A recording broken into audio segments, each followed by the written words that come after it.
Hello babies, अस्सलाम वालेकुम। उम्मीद है आप सब खैरियत से होंगे। ईद बहुत अच्छी गुजरी होगी और रमज़ान भी आपने खूब रहमतें समेटने की कोशिश की होगी। अल्लाह ताला हमारी ज़िंदगी में दोबारा से ईद और रमज़ान का महीना जो है हमें देखना नसीब करें।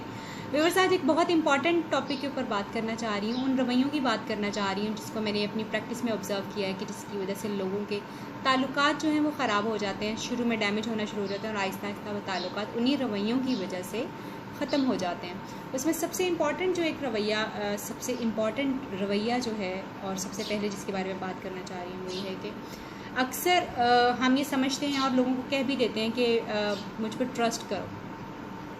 ट्रस्ट का इशू बहुत ज़्यादा लोगों के अंदर पाया जाता है और लोग ट्रस्ट नहीं कर पाते क्योंकि ट्रस्ट आपको कभी भी किसी के कहने के ऊपर नहीं आ सकता। Trust is to be earn. आप इसको अपने रवैयों से, अपने कॉल ऑफ फेल से, अपने एक्शन के साथ अर्न कर सकते हैं और इसके लिए आपको मेहनत करना पड़ती है। ये कभी भी आप किसी इंसान को कहेंगे कि मुझ पर ट्रस्ट कर लो तो तुम मुझ पर ट्रस्ट नहीं करते हो या तुम मेरे पे ट्रस्ट नहीं करती हो, ये कहने पे कभी नहीं आएगा।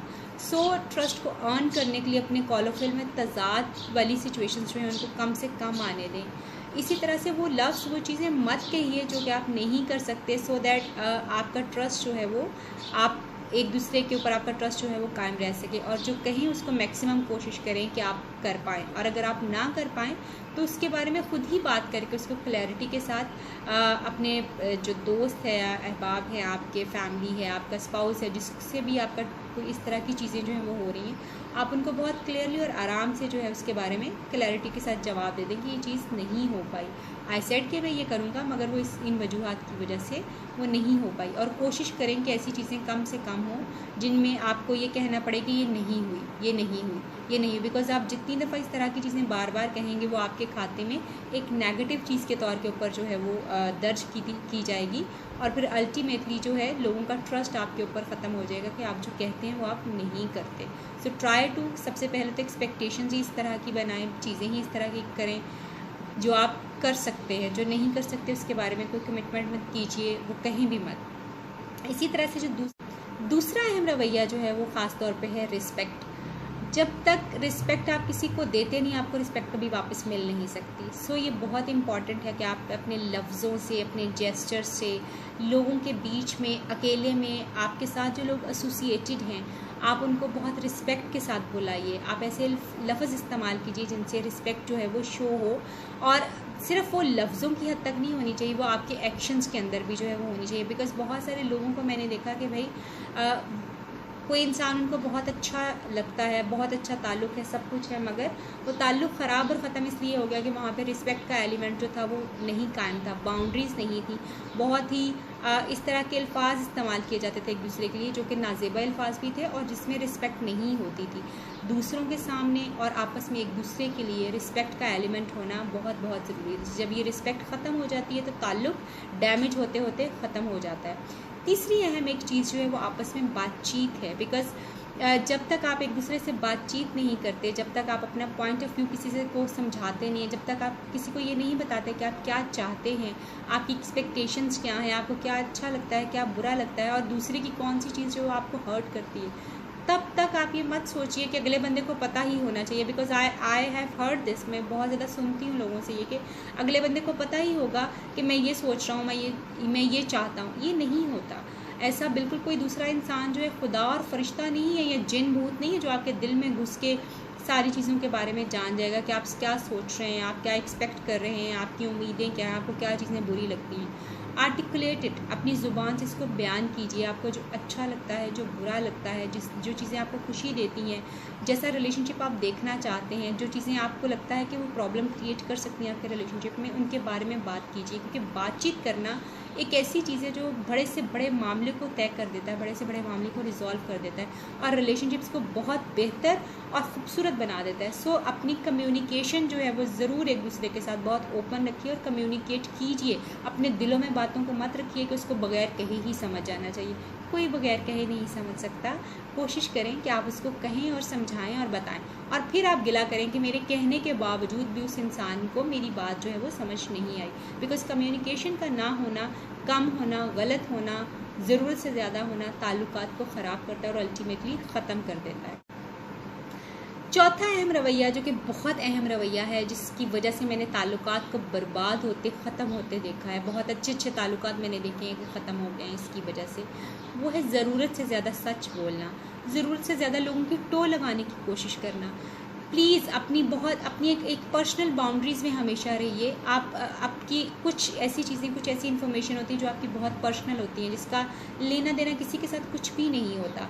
आप ज़रूरत से ज़्यादा जितनी ज़्यादा चीज़ों को शेयर करते जाएंगे, उतनी ही ज़्यादा चीज़ें जो हैं वो आपके लिए कॉम्प्लिकेटेड होती जाएंगी।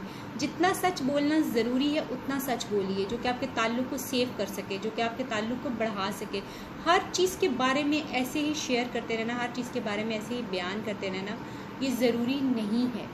कोशिश करें कि आप ज़रूरत से ज़्यादा जो है सच ना बोलें। जैसे मैंने देखा है लोग जी एक दूसरे को फेसबुक आईडीज़ एक दूसरे की शेयर कर लेते हैं, एक दूसरे के मोबाइल्स बहुत ज़्यादा चेक कर रहे होते हैं, अपने पास्ट के बारे में बहुत ज़्यादा चीज़ें पास्ट में अगर कोई ऐसी बहुत इंपॉर्टेंट चीज़ है जिसके बारे में आपको लगता है कि अगर आप नहीं बताएंगे तो कहीं और से पता चल जाएगा, ऐसी बातें ज़रूर शेयर कीजिए, मगर ऐसी बातें मत शेयर कीजिए जो सिर्फ आपको पता है और आपके दिल के अंदर हैं और सिर्फ वो आपकी ज़ात से ताल्लुक़ रखती हैं, जिसका डैमेज किसी और को नहीं हुआ, जिसका असर किसी और की ज़िंदगी के ऊपर नहीं हुआ। ऐसी कोई चीज़ें जो हैं वो मत शेयर कीजिए। आपका पास्ट आपका है, इसके बारे में दूसरों को सिर्फ उतना पता होना चाहिए जितना उनके लिए जानना ज़रूरी है। हर बात जानना ज़रूरी नहीं होता, और ना ही एक दूसरे को इतना ज़्यादा कुरेदे कि आपको हर बात जो है वो पता होनी चाहिए। जितना ज़रूरी है उतना काफ़ी है। ज़रूरत से ज़्यादा सच हमेशा फसाद क्रिएट करता है, बिकॉज ये गलत फहमियाँ क्रिएट कर देता है इंसान के अंदर। अगर आपको किसी का मैसेज आया है और आपको आपके पार्टनर को ये आदत है या आपके फ्रेंड को ये आदत है, आपके घर में लोगों को ये आदत है कि वो आपके मोबाइल को चेक करते हैं, वो मैसेज का कॉन्टेक्स्ट आपको पता होगा कि क्यों आया है, किसी दूसरे बंदे को नहीं पता हो सकता। सो आप कुरेदने की कोशिश मत कीजिए, बिकॉज जितना सच आपके लिए जानना ज़रूरी है उतना ही जानिए।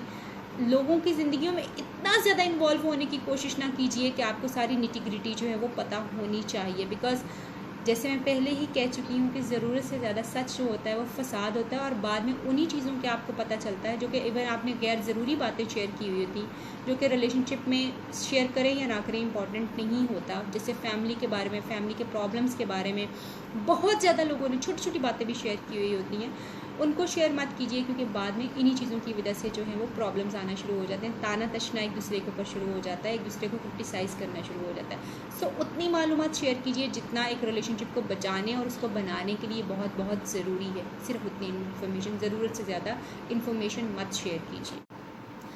पांचवा और सबसे अहम रवैया, हम सब ये चाहते हैं कि जी हम लोगों को कंट्रोल कर लें, उनको अपने कंट्रोल में कर लें, उसको अपने काबू में कर लें, कब्जे में ले आएँ, विच इज़ रियली रॉन्ग। अगर आप लोगों को कंट्रोल करना चाहते हैं तो आपको रिलेशनशिप बनाने की ज़रूरत नहीं है, क्योंकि लोग आपके ग़ुलाम नहीं हैं। हमने देखा है कि शुरू में जब लोग गर्लफ्रेंड और बॉयफ्रेंड के ताल्लुकात को शुरू करते हैं, मोहब्बत के ताल्लुकात को शुरू करते हैं, एंगेजमेंट का ताल्लुक शुरू होता है, तब उस वक्त आपको सब बहुत अच्छा लग रहा होता है, सब कुछ बहुत अच्छा चकाचौंध लग रहा होता है, सब वो परफेक्ट होता है सारा कुछ।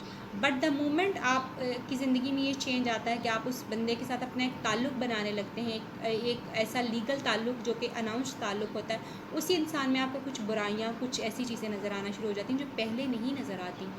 सबसे जिसकी एग्जांपल ये है कि हम अक्सर देखते हैं कि कुछ लड़कियां जैसे बहुत ज़्यादा मॉड स्पॉट होती हैं, लड़कों उस वक्त तो बहुत अच्छी लग रही होती हैं जब वो उनकी गर्लफ्रेंड्स होती हैं, मगर the moment they just want to get married, यानी जब शादी की बात आती है तो उसी वक्त उनका वो मॉडर्नाइजेशन जो होता है उनको बुरा लगना शुरू हो जाता है और उनको फोर्स किया जाता है कि वो अपने आप को चेंज करें, अपने अंदर तब्दीली लेके आएँ। इसी तरह से आदमियों के साथ भी बहुत सारी, जैसे वो अपने स्टेटस को, अपने स्टाइल को, अपनी बहुत सारी चीज़ों को लड़कियां उनको फोर्स करती हैं कि वो चेंज कर ले, अपने लिविंग स्टाइल को, अपने ओढ़ने पहनने के स्टाइल को चेंज कर ले, यानी वो ना रहें जो कि हैं, क्योंकि वो आपसे शादी करना चाहते हैं। मोहब्बत का खैराज लोगों से इस तरह से नहीं लिया जाता कि आप उनको बिल्कुल इंटायरली बदल दें। हाँ, अगर कोई बदलना चाहता है, अगर कोई आपकी उन चीज़ों को ऑप्ट करना चाहता है मोहब्बत से और अपनी खुशी से, वो एक बहुत अच्छी चीज़ है और वो परमानेंट रहने वाली चीज़ है। अगर आप किसी को बाय फोर्स चेंज करवाना चाहते हैं, अपनी मर्ज़ी के साथ उसको चेंज करवाना चाहते हैं, दूसरा बंदा उसके लिए विलिंग नहीं है, तो वो चेंज सिर्फ टेम्परेरी चेंज होगा और कुछ अरसे के बाद उसी चेंज की वजह से आपके अंदर इतने प्रॉब्लम्स आना शुरू हो जाते हैं कि वो ही बंदा आपको अच्छा नहीं लगता, और ना ही दूसरा बंदा जो है वो आपके साथ इतना कंफर्टेबल और उतना लविंग रहता है, बिकॉज आपने उसको वो नहीं रहने दिया जो कि वो एक्चुअली था। मोहब्बत में तब्दील होना और बाय फोर्स तब्दील होना बहुत डिफरेंट चीज़ें हैं। अगर कोई मोहब्बत में तब्दील हो रहा है, इट्स गुड इनफ और परमानेंट होगा, और अगर कोई मोहब्बत में तब्दील नहीं हो रहा, सिर्फ आपको खुश करने के लिए तब्दील हो रहा है, टेलिंग यू द ट्रुथ, वो एक दिन ये चीज़ करेगा, 2 दिन ये चीज़ करेगा, तीसरे दिन वो इससे उकता जाएगा और आपको छोड़ के भाग जाएगा। लोगों को बाय फोर्स चेंज करने की मत कोशिश कीजिए, उनको ऑप्शन दीजिए, उनको सिर्फ इतना सिंपल बताया कि मुझे अच्छा लगता है अगर आप ये कर लो, मगर अगर आप नहीं करते तो इट्स फाइन, आप मेरे लिए एक्सेप्टेबल हैं, बिकॉज आपने उसके साथ एक ऐसा ताल्लुक़ बनाने से पहले उसको जैसे पसंद किया था उसको वैसे ही पसंद कीजिए ताल्लुक़ बनाने के बाद भी, बिकॉज वही पर्सन, वो वही वाला पर्सन है जिसको आप पहले पसंद करते थे। अगर आपको लगता है कि आपको उसको बाद में चेंज करना पड़ेगा तो पहले से ही अपनी चॉइसेस को बहुत क्लियर रखिए और ऐसे बंदे को मत चूज़ कीजिए जिसको आपको चेंज करना पड़े। मोहब्बत का खैराज ये नहीं होता कि तुम जो थे वो ना रहो, बल्कि जो तुम हो, जो तुम थे वैसे ही रहो। उम्मीद करती हूँ कि मेरी आज की ये वीडियो आप लोगों को कुछ हेल्प कर पाएगी अपने ताल्लुकात को बेहतर करने में, आपको इम्प्रूव करने में। अपने ताल्लुकात को बहुत सिंपल स्ट्रेट रखिए, अपने लव्ड वंस को बहुत इज्जत दीजिए, ट्रस्ट डेवलप कीजिए उनके साथ, उनको एक्सेप्ट कीजिए द वे दे आर, क्योंकि यही ब्यूटी है ज़िंदगी की। अगर आपको उनको अपने फ्रेम ऑफ माइंड में सेट करना है, अपने उस दिमाग के खाने में सेट करना है जहाँ पे वो आपके लिए एक्सेप्टेबल हो, तो बेहतर है कि आप पहले से एक ऐसा इंसान चूज़ कीजिए जो आपके दिमाग के उस खाने में पहले से ही सेट हो। बिकॉज़ जब आप किसी को चेंज करना चाहते हैं तो ये इसलिए नहीं है कि आपको कोई आपको अब आपकी इज़्ज़त जो है वो जाग रही है, वो इसलिए होता है कि आपकी मेल ईगो या आपकी ईगो हर्ट हो रही है। सो अपनी उस इनसिक्योरिटी को, अपनी उस ईगो को जो है सेटिस्फाई करने के लिए किसी इंसान की ज़िंदगी को मुश्किल मत कीजिए। ऑप्शन दीजिए, शेयर कीजिए लोगों के साथ। अगर लोग खुशी से चेंज हो जाएं आपके लिए, आपकी मोहब्बत में, वेरी गुड, और अगर ना हो तो फिर आप उनको एक्सेप्ट कीजिए, और अगर नहीं कर सकते तो छोड़ देना बहुत बेहतर ऑप्शन है। Because compromise relationship, unwanted compromise relationship और इम्पोज्ड कॉम्प्रोमाइज़ जो हैं वो रिलेशनशिप को कभी ज़िंदा नहीं रखते। अल्टीमेटली रिलेशनशिप जो हैं वो फौत हो जाते हैं, ख़त्म हो जाते हैं, कत्ल हो जाते हैं। अपने रिलेशनशिप्स को अपनी ईगो, अपनी अना और सिर्फ अपनी पसंद के ऊपर मत तोलिए। 2 लोगों के बीच रिलेशनशिप होता है, 2 लोगों की मर्ज़ी से होता है, 2 लोगों की पसंद और नापसंद से होता है। इसी तरह से दोनों की नापसंद, पसंद, इज़्ज़त, उसका ख्याल जो है रखने से आप अपना रिलेशनशिप जो है बहुत बेहतर कर सकते हैं। उम्मीद करती हूँ ये वीडियो आपके रिलेशनशिप को आपको इम्प्रूव कर पाएगी। आपसे फिर मुलाकात होगी, किसी नए टॉपिक पे बात करेंगे, कुछ नई इन्फॉर्मेशन आपसे शेयर करेंगे। तब तक के लिए अल्लाह हाफ़िज़।